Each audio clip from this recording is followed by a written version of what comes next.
오늘 레위기 16장 말씀을 통해서 참 중보자 되신 예수 그리스도라는 제목으로 말씀을 나누겠습니다. 레위기 16장은 대속죄일에 대한 규례를 말씀하고 있습니다. 유대 종교력으로 7월 10일이 대속죄일인데요. 오늘 말씀에 보면 대제사장 아론에게 이날이 얼마나 중요한지를 모세를 통해서 강조하고 계십니다. 2절에 보면 성소의 휘장 안 법궤 속죄소 앞에 아무 때나 들어오지 말라라고 합니다. 그리하여 죽지 않게 하라라고 하시죠. 이 말씀에서 벌써 아론은 자신의 두 아들을 생각했을 것입니다. 여호와께 다른 부를 드리다가 두 아들 나답과 아비후가 죽게 되었죠. 그래서 하나님의 말씀, 하나님의 규례를 어기는 그 일이 얼마나 하나님의 진노를 살 뿐만 아니라 하나님의 말씀대로 되는지에 대해서 그래서 하나님께서 휘장 안 법궤 위 속죄소에 아무 때나 들어오지 말라고 하신 이 말씀이 그에게 있어서는 그 말씀 안에 내가 얼마나 신중하고 섬세하게 이 규례를 어겨서는 안 되고 감당해야 되는지에 대해서 그가 생각하고 받아들였을 것입니다. 속죄소는 아무나 들어올 수 없는 장소죠. 일반 제사장들은 들어올 수 없을 뿐만 아니라 대제사장도 1년에 하루만 7월 10일 대속죄일에만 들어갈 수 있습니다. 구약에서 하나님을 가까이 하며 하나님께 나아간다는 것이 얼마나 두렵고 떨리는 일인지 우리가 이 규례를 통하여서 알 수가 있죠. 아론은 누구보다도 그것에 대해서 몸소 체험한 사람입니다.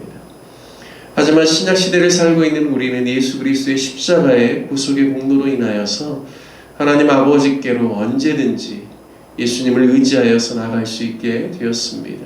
왜냐하면 예수님이 십자가에 달려 죽으심으로 성소의 휘장, 지성소와 성소를 가르는 휘장 한가운데를 찢으셨습니다.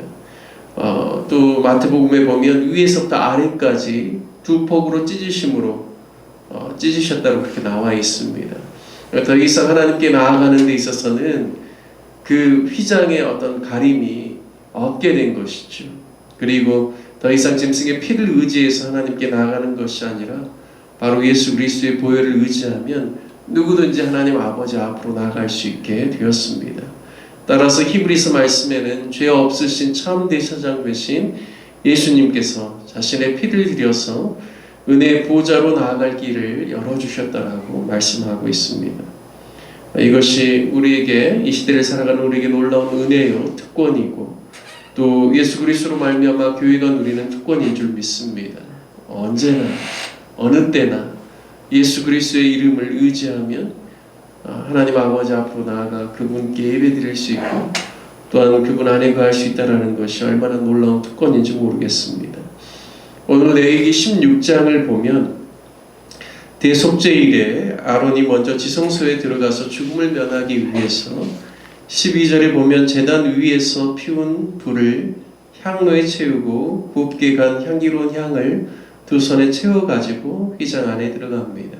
그래서 지성소 안에 들어가서 여호와 앞에 분향하여 향연으로 증거궤 위 속죄소를 가리게 하라고 합니다. 쉽게 말해서 첫 번째 아론이 지성소에 들어갈 때는 제단에서 놋제단에서 담은 그 불을 향로에다 가지고 그리고 두 손에 또 들어갈 만큼의 그런 향 재료를 가지고 그리고 불을 피워서 이 속죄소가 있는 지성소 안에 들어가서 향연으로 그것을 가득 채우라는 것이죠. 왜일까요? 아무리 대제사장이라고 할지라도 죄인으로서 하나님을 보게 되면 죽게 되기 때문에 하나님을 보지 못하도록 향연으로 가득 채우라고 말씀하는 것입니다.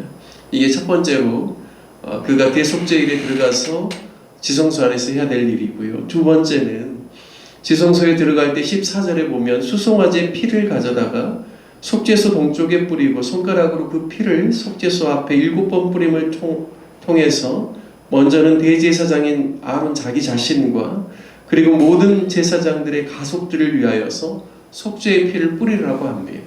그러니까 두 번째 들어갈 때는요 수송아지의 피를 가지고 들어가서 피를 뿌리는, 그래서 피를 의지하여서 먼저는 이 수송아지로 속죄제를 드리라고 했을 때는 먼저는 아론을 위해서 그리고 제사장들을 위해서 하라는 것이거든요. 그래서 두 번째는 그들이 아무리 제사장이고 본인이 대제사장일지라도 피를 의지해서 나아가지 않으면 안 된다는 사실을 보여주고 있습니다. 그래서 두 번째는 들어갈 때는 수송아지의 피를 가지고 들어가고요. 그리고 세 번째로 지성소에 들어갈 때는 15절에 보면 백성을 위한 속죄제 염소를 잡아 그 피를 가지고 휘장 안으로 들어가서 수송아지의 피로 행함과 같이 똑같이 하라고 말씀합니다.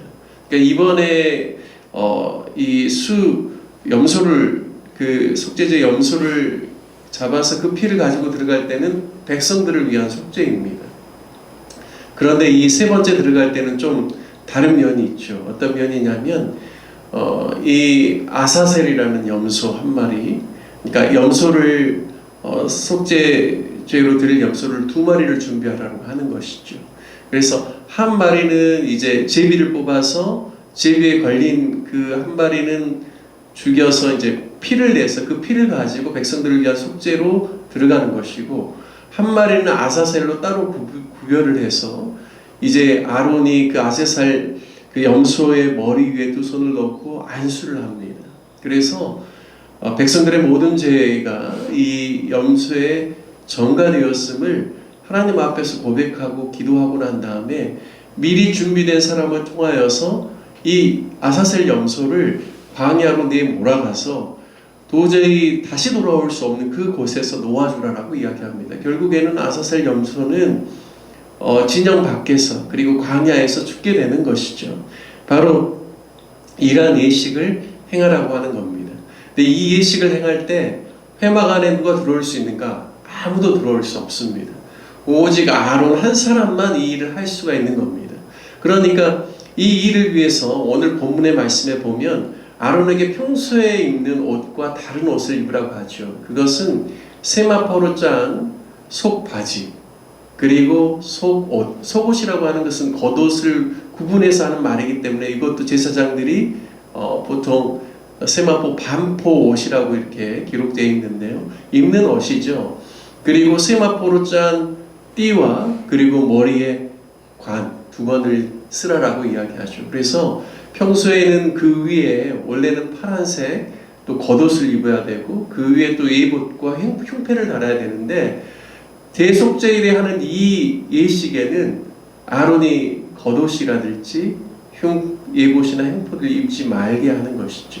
왜냐하면 이 세마포로 이 옷은 하나님 앞에서 백성들의 죄를 대신하는 중보자로서의 그러한 어떤 그 자신의 그러한 속죄를 위한 그러한 옷이라고 할 수가 있겠습니다. 그래서 이 아사셀 염소까지가 아론 혼자서 행하는 일이고요. 그리고 난 다음에 자신이 다시금 씻고 옷을 갈아입습니다. 그래서 평소에 복장대로 하고 난 다음에 속죄제를 드리고 또 번제를 드리면서 제사를 주관하면서 이 대속죄일의 모든 행사를 다 감당하는 것이죠. 특별히 오늘 이러한 부분들을 제가 말씀을 묵상하면서 중보자는 오직 한 사람입니다. 구약에서는 아론이 대속죄일에 그 역할을 대신했지만 그도 완전한 중보자가 못 되는 것이죠. 그렇기 때문에 수송아지를 잡아서 속죄제로 그 피를 의지하여서 자신도 들어가는 것이고요. 또 백성들을 위하여서도 속죄의 염소를 그렇게 잡아서 그 피를 의지하여서 그래서 제단 모든 것을 정결케 하는 것이죠. 아무리 이스라엘 백성들이 하나님 앞에 재물을 가지고 나온다라고 할지라도 1년을 돌이켜볼 때 그들이 완전할 수가 없는 것이죠. 그들이 가지고 있는 부정함이 성막 안에, 회막 안에 들어와서 오염을 시키기 때문에 1년에 한 번은 반드시 이런 속죄의 의식을 치르게 하는 것이죠. 뿐만 아니라 이스라엘 백성들도 마찬가지입니다. 그들이 알고 지은지 모르고 지은 죄들이 있기 때문에 1년에 한 번 아론이 대제사장만이 그 일을 하게 하는 것이죠. 하지만 히브리서 말씀을 보면 예수님께서는 완전한 참 의로우신 대제사장으로서 그는 그는 누구의 피를 의지하여 나아갈 그러한 분이 아니십니다. 죄가 없으신 분이시죠. 오직 예수 그리스도로 말미암아 그 모든 속죄를 완성하심으로 말미암아 이제 더 이상은 짐승의 피가 아니라 예수 그리스도 그분을 의지함으로 말미암아 누구든지 은혜의 보좌 앞으로 나아가게 되었고 예수님만이 참된 중보자라는 사실을 우리에게 가르쳐주고 있습니다. 저와 여러분이 이 땅을 살아가는 동안 우리의 참 중보자 되신 예수 그리스도만을 바라보며 믿음으로 하나님 아버지 앞에 나아가는 귀한 삶을 사시기를 축복합니다. 그리고 특별히 이 사순절 기간 동안에 주님께서 우리를 향하여서 흘리신 그 보혈이 얼마나 우리에게 값진 그리고 또 우리의 생명보다도 더 귀한 보혈인지를 깨닫고 안전하신 그분을 의지하며 믿음으로 또 승리하는 저와 여러분 되시기를 주님의 이름으로 축복합니다. 함께 같이 말씀 적용하며 기도하기를 원합니다. 우리의 참 중보자이신 예수 그리스도께 우리의 모든 마음을 아뢰며 예수님의 이름을 의지하여 오늘도 하나님의 뜻을 이루는 삶을 살게 해달라고 기도합시다. 또 로뎀나무 교회를 위해서 기도할 때 오늘 수요 예배가 있습니다.